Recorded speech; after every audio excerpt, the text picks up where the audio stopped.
Идут завершающие работы по благоустройству объектов БКАДа 2020 года.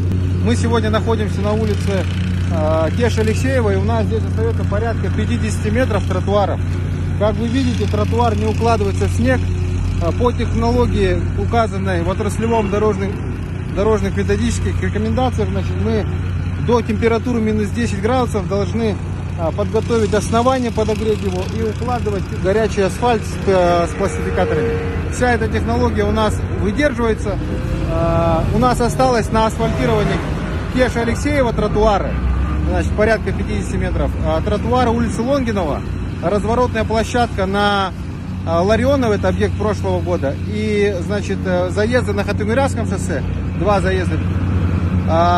График асфальтирования по этим объектам будет разработан и будет представлен в интернете на общее обозрение. Пожалуйста, приезжайте, смотрите.